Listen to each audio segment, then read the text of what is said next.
This is the matchup that the establishment wanted, right? Uh, there's so many important races this year, but they're saying it's a preview of the midterms, right? The swing state of Ohio, which voted for Trump. Trump won it twice. It's a purple state. It's a mixed bag. There's Democrats and Republicans in this state. It's not 100% progressive state. So some polling came out that says that political poll, Senate poll, Michigan, moral voters, their second choice um, for a candidate for Michigan Senate is Haley Stevens. 55% said they will vote for Haley Stevens, and 25% of her voters said they will vote for El Sayed. So they're showing that as proof that El Sayed probably has less chances of winning the Democratic nomination. But the thing is that they have their thumb on the scale, right? This is what they have been wanting. See? This is what they've been pushing for. Michigan, this is no time to let other people vote for you. Get out and vote for Stevens. See, these are people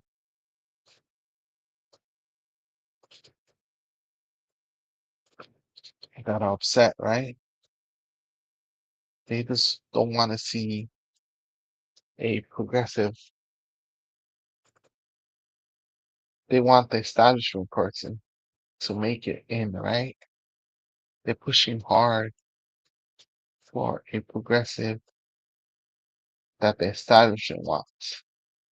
That's pro-Israel, um, has refused to speak up a lot about many of the human rights issues that wrote or she supported sending a resolution supporting ICE when in the state the majority of people don't support ICE, right? She supported the resolution in support of ICE, right? And so this is El Sayed State. Family, everybody involved in So that campaign, her supporters. Thank you for the work that you did for democracy. Our democracy runs on people putting in that kind of effort. None of a question, despite our policy differences, whether or not Senator McMorrow would show up to fight for my daughters and hers.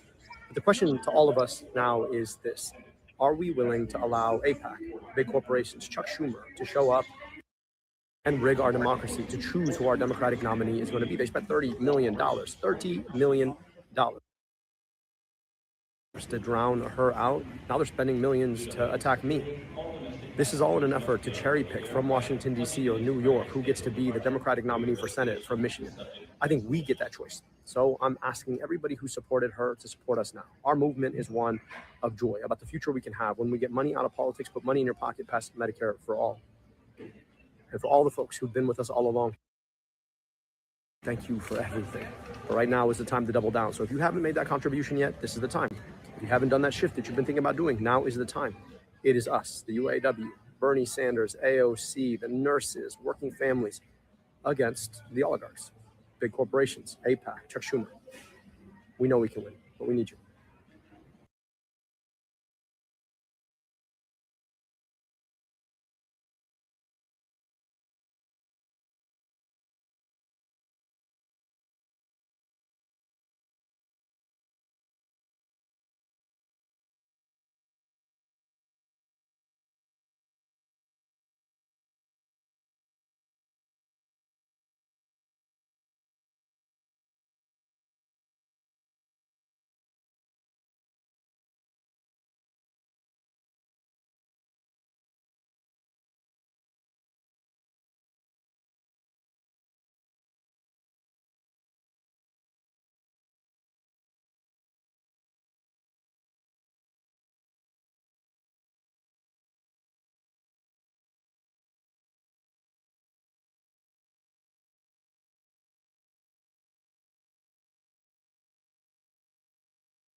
be again. Abdul El Sayed grew up as Michigan as you get.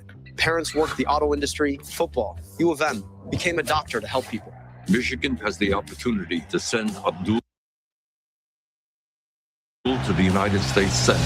He rebuilt the health department after the politicians tore it down. Got rid of millions of dollars of medical debt. Got thousands of glasses for kids, including me. Abdul is a doctor. Abdul ain't no politician. The only candidate who has the guts to take all of them on and represent the working class. No corporate PAC money. Medicare for all. Abolish ICE. He took on Trump's war, and he'll fight to invest our money right here. That's the Abdul way, baby. This campaign will take on the powerful with three simple ideas: money out of politics, money in your pocket, and Medicare for all. Let's make Abdul the next U.S. Senator from Michigan. I'm Abdul El Sayed, son of Michigan, and I approve this message. Don't worry about his name.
These two.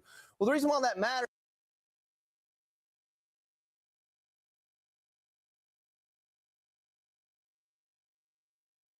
is she was kind of running in the middle. You've got couldn't change the graphic.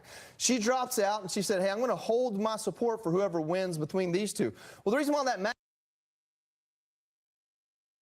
matters is she was kind of running in the middle. You've got Haley Stevens over here at 30, almost 30%.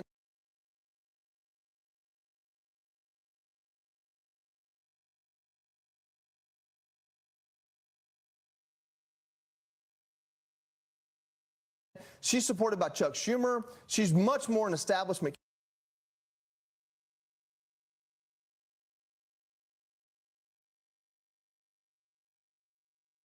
candidate. You look at Abdul El Sayed, who we've talked about here. This is someone who's supported by Bernie Sanders, AOC. Now Chris Van Hollen, which is kind of a big deal for that tenure of a senator to peel away from the leadership.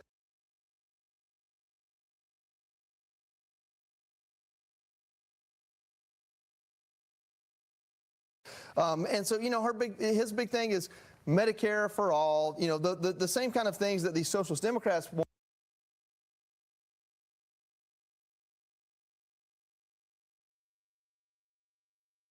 But then you also go into, you know, end aid to Israel. There's some things that come across extremely pointed at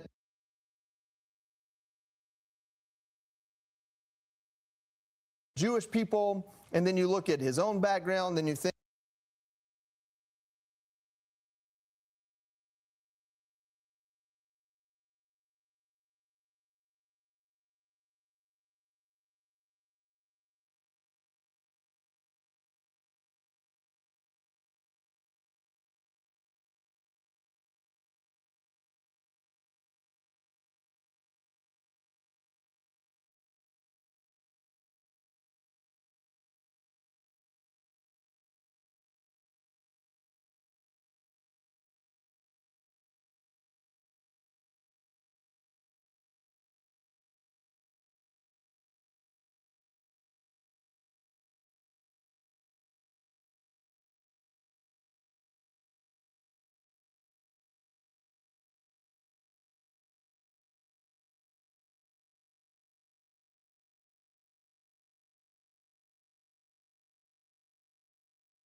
But here's the thing.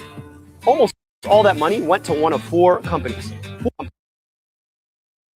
Happy holidays. On the 4th of July weekend, Americans ate 900 million pounds of meat, and we spent $800 million to buy it. But here's the thing. Almost all that money went to one of four companies. Four meat packing companies control the entire meat market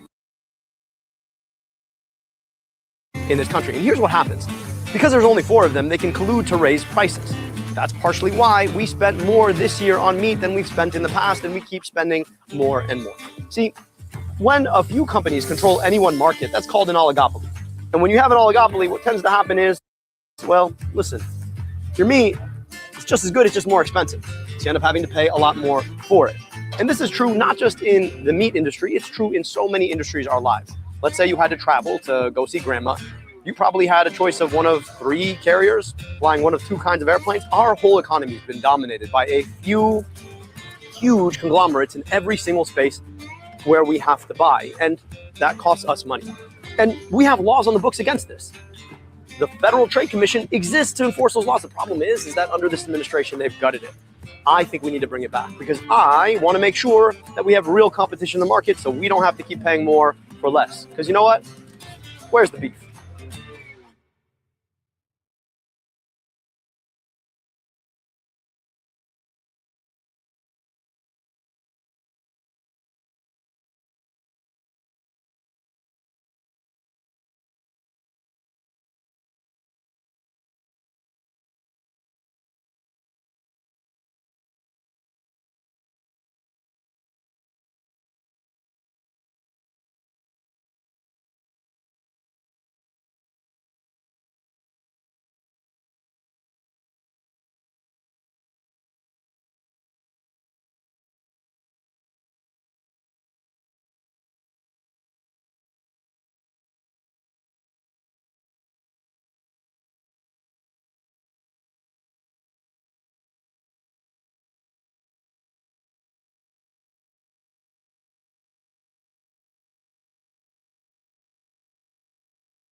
Democrats, I'm standing up here with my friends from Unite Here, who have endorsed my campaign for United States Senate, the working people of Michigan. Look, I'm going to tell you all, I'm a daughter of Michigan. I was the daughter of small business owners. My dad was born right here in the beautiful city of Detroit. And my life's work has been defined by putting up my hand for Michigan in tough moments. That is exactly what I did for Michigan when I served as Chief of Staff on the U.S. Auto Rescue alongside the great men and women of the UAW. We saved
These are the people that sanctified George, everything from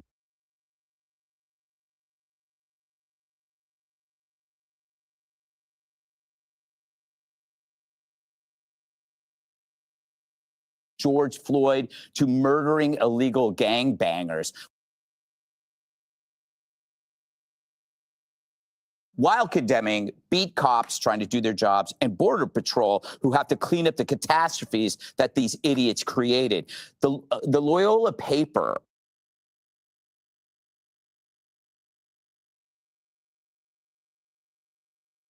reporting on the murder of Sheridan Gorman actually apologized for calling the killer an illegal alien. That encapsulates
those bombs, the special interests that want to see those.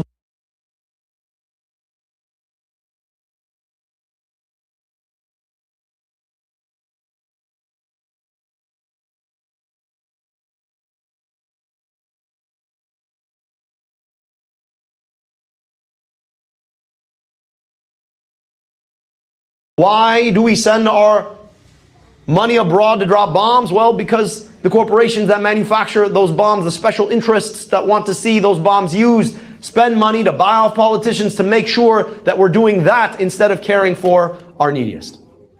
Why don't our schools get the funding that they deserve? Well, because there's not a lobby for schools. Kids don't have a corporate PAC. And so the question for us is, are we willing to address those issues? Are we willing to stand up, take on the politics that has us bombing other people's schools instead of investing in our own? Are we willing to take on the politics that tells us that we cannot have healthcare, but actually another country should get a tank or a bomb of your taxpayer dollars? Are we willing to take on the corporations that want to tell us that you cannot have a union in their workplace, despite the fact that the unions are the things that have created the kind of peace and justice and the kind of opportunity that we have taken for granted in this country for too long?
What they do is they attack your character.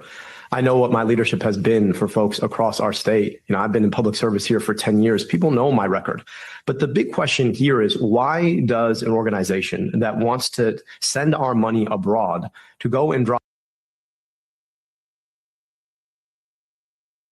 bombs on women and children, to back a genocidal foreign government, why are they attacking me? Well,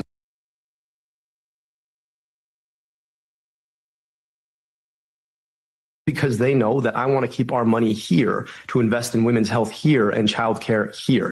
And they know that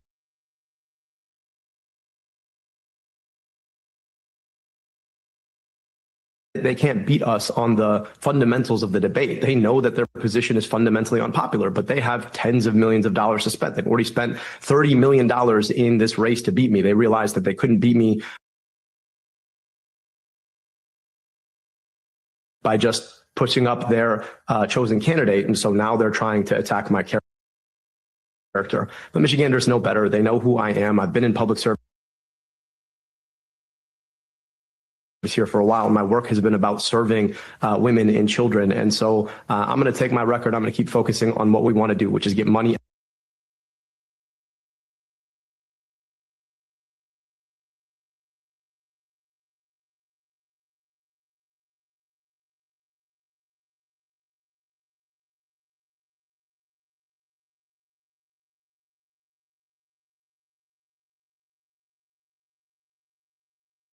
Side as any 5 acts committed with the intent to destroy in whole or in part a national, ethnic, racial, or religious group. Explain to my audience why you believe Israel is guilty of that in Gaza. I'll point you to the fact that the International Court of Justice, the International Criminal Court, have all rallied around the notion that what has been done is a war crime under the definition of genocide. So it's not just me, it's not just the people in Dearborn. This is just a word that ought to be used when public officials in a country say that they want to annihilate a people as a function of where they live and what their ethnic and religious identities are, and then carry out the systematic bombing of them, their kids, their schools, their hospitals, the annihilation of any opportunity to actually live a dignified life in that place again, and do so after having said that they were going to do it.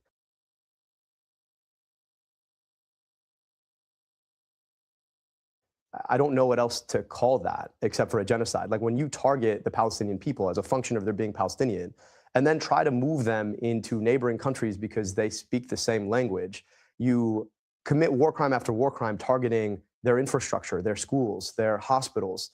I don't know what else to call that. I mean, I guess, Major, what I'd say is, what else would you call that except for trying to tiptoe around the interests of the foreign government who did it? I mean, what's the other word? And that word and the willingness to say it has, in many races, possibly also in this one that you're involved in, had a galvanizing effect with younger voters. Why do you think that is? This is a moral Rorschach test. Like, if you can't identify the systematic murder of tens of thousands of kids as a genocide, and then you want to say that you're a fighter for human rights and dignity, that's just hypocrisy.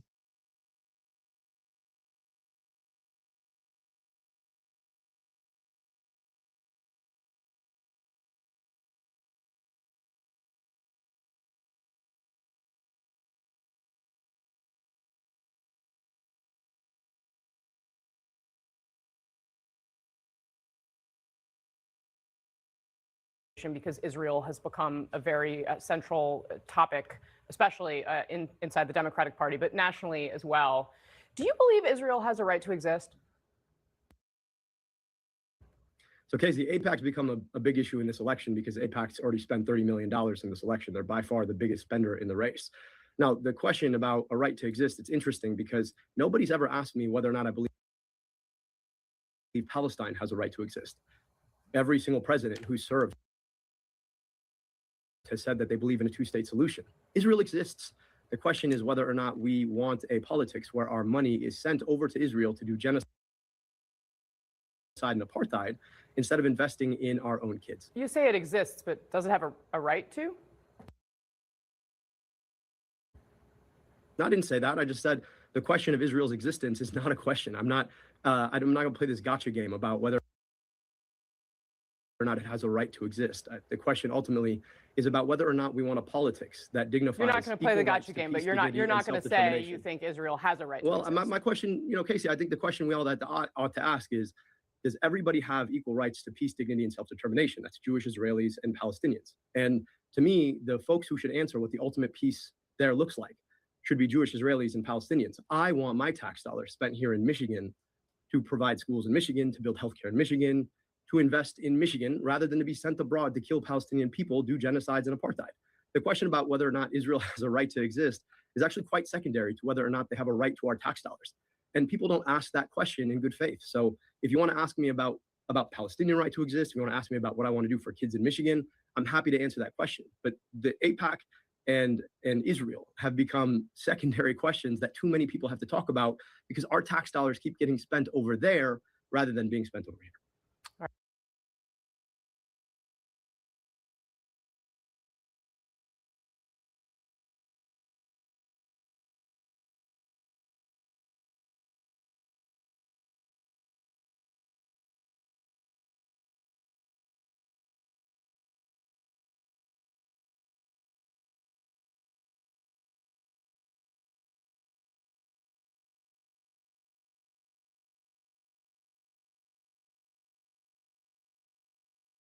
A deep, deep sense of gratitude for our thousands of volunteers, for everyone who donated what you could, building a campaign with zero corporate PAC dollars, for my staff who built this team up from nothing. I thank you. For my family, for Ray, who believed in me long before I ever believed in myself, and for Noah, our 5-year-old who presses her hands up against the window to wave goodbye every morning when I leave for work. Remember, Mom, she reminded me recently, it's not about if you win. It's about trying hard and having fun. She's right. So I want to be very clear about what this announcement is not. I may be suspending this campaign, but I am not leaving the fight. I never planned on politics. After the 2016 election, I felt lost. I picked up my phone and I typed 5 words into the search bar: how to run for office. And here's what I learned. When regular people get in the fight, things can change. In my very first election, we flipped a district against the incumbent. 4 years later, with so many of you, we flipped the Michigan Senate for the first time in nearly 40 years. And we didn't stop at winning. We repealed Michigan's abortion ban. We raised wages. We made sure every child gets breakfast and lunch at school. We made it easier to go to college. We expanded civil rights, voting rights, and so much more. These wins took thousands of us, showing up every single day, refusing to give up when there were setbacks. That's why I'm staying in this fight and why I need you to stay in it with me. Now, I haven't been shy about calling for new leadership and a better Democratic Party. I mean it. The energy is there. People are crying out for change, and we owe it to them to listen. Then we need to build it up together from the ground up. So here's what we do next. Every day through November 3rd, we win this Senate seat, and we send Mike Rogers back to Florida for good. Whoever wins this primary on August 4th will have my full support. Then let's elect Jocelyn Benson as our next governor. Let's flip the state house and expand our majority in the state Senate. Let's elect Democrats up and down the ticket and show the rest of the country what it means to fight like Michigan. 10 years ago, I started this work heartbroken, typing 5 words into a search bar. And I learned the only thing that has ever really changed this country. Ordinary people who love something enough to fight for it. I love this country. I love Michigan.